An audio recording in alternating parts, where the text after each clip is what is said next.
Shalom, selamat pagi saudara-saudara seklasis Pulau Jawa yang dikasihi Tuhan. Kita berjumpa lagi dalam satu program dari Badan Pekerja Klasis Pulau Jawa, yaitu Inspirasi Pagi. Dan pagi ini kita mengangkat satu topik yang sedikit menggelitik, yaitu berani pada takut.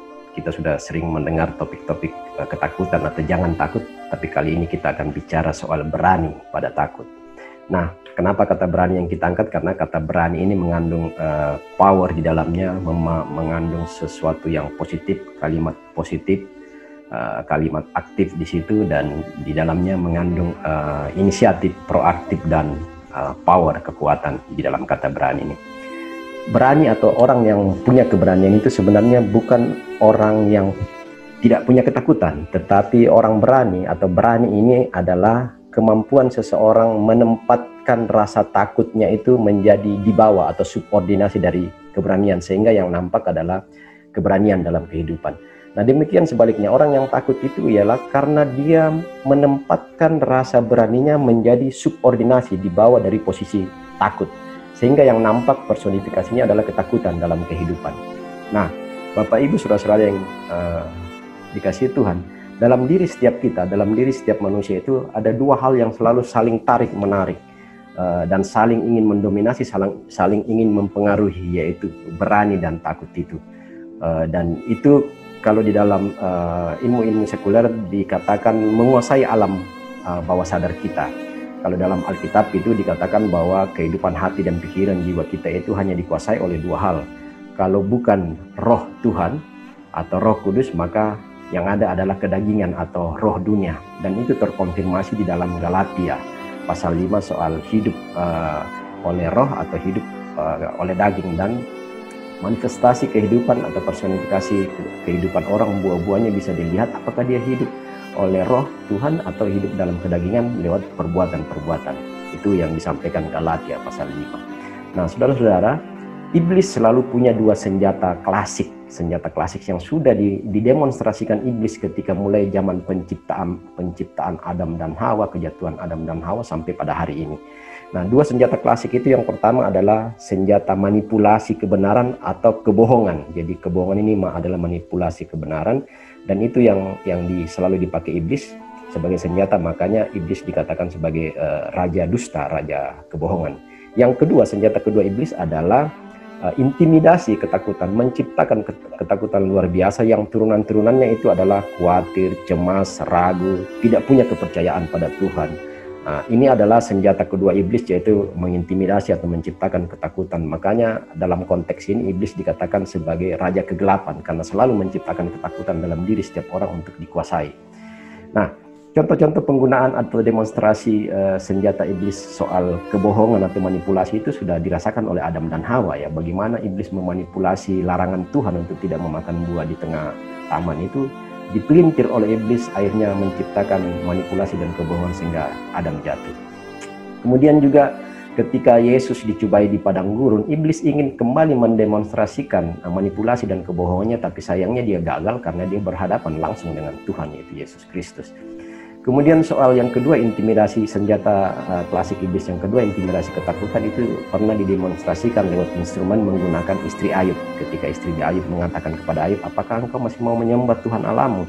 Engkau sudah sakit, sudah miskin, dan berbagai hal buruk lainnya.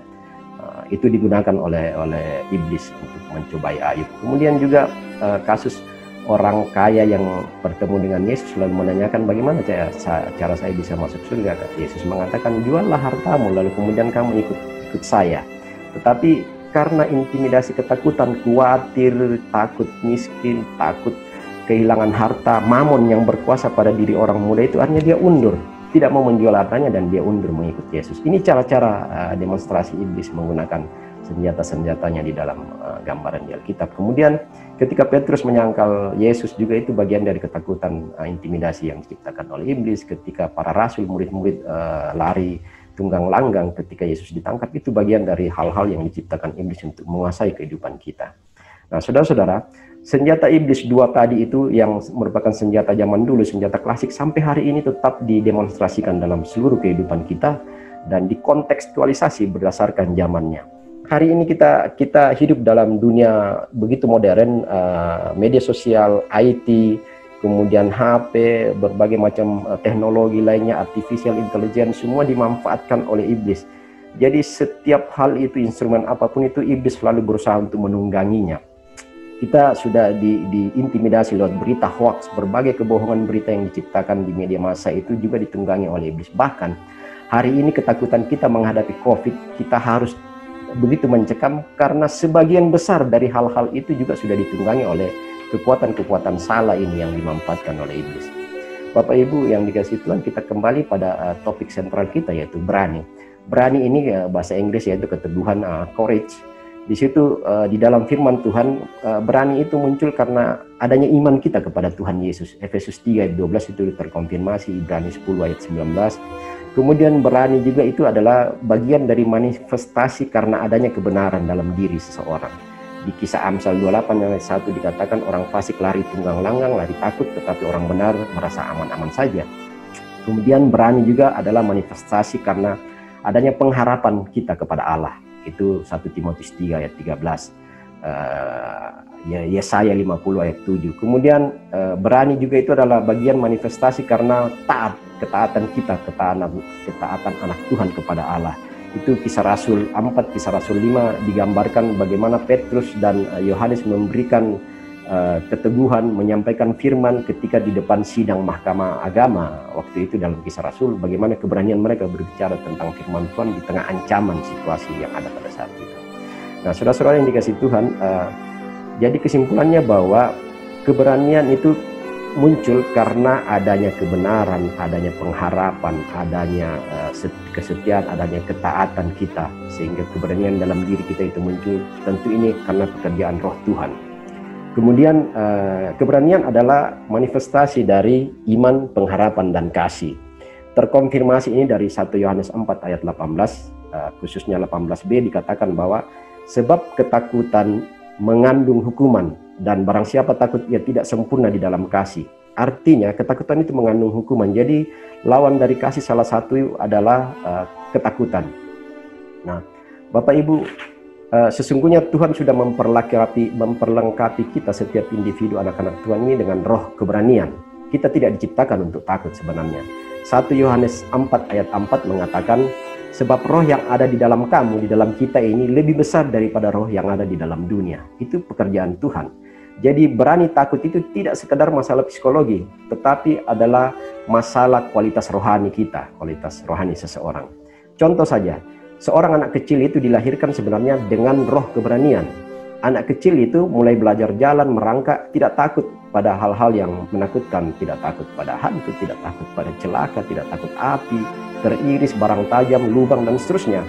Ketakutan yang diciptakan oleh lingkungan dan orang tua itulah yang membuat anak-anak tumbuh dalam hal-hal yang kedagingan, ketakutan karena indoktrinasi dari lingkungan sekitar. Karena orang diciptakan, manusia diciptakan segambar dan dengan rupa Allah. Jadi roh yang disampaikan dalam 1 Yohanes 4 ayat 4 itu bahwa kita diberikan roh keberanian, roh lebih besar dari roh dunia ini. Dan ya, sebenarnya yang terjadi sesungguhnya adalah kita seringkali terlalu permisif, terlalu membuka diri dan ruang untuk roh kedagingan itu menguasai kehidupan kita, sehingga terciptalah ketakutan luar biasa sebagai intimidasi, senjata kedua iblis tadi itu, mengintimidasi dengan ketakutan.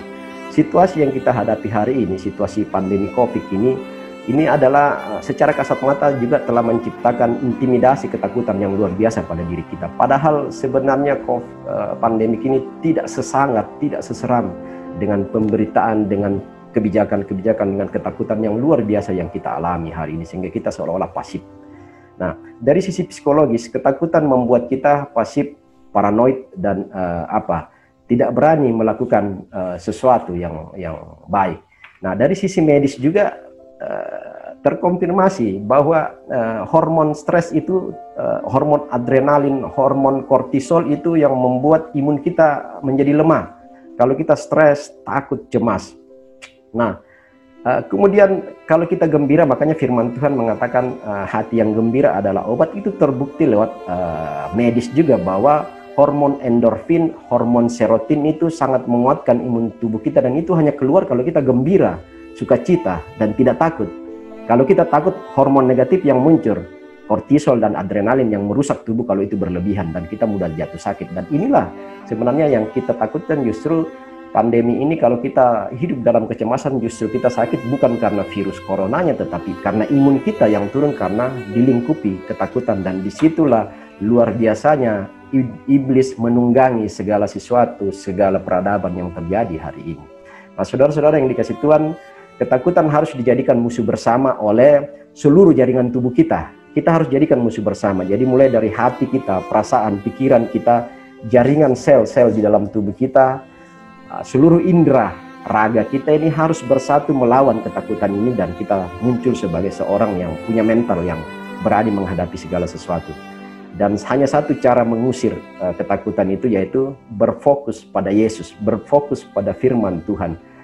Petrus itu jatuh, Petrus bisa berjalan di atas air ketika dia fokus melihat Tuhan Yesus di atas perahu. Tapi ketika dia mulai melihat kiri kanan dan ketakutan, maka dia mulai tenggelam.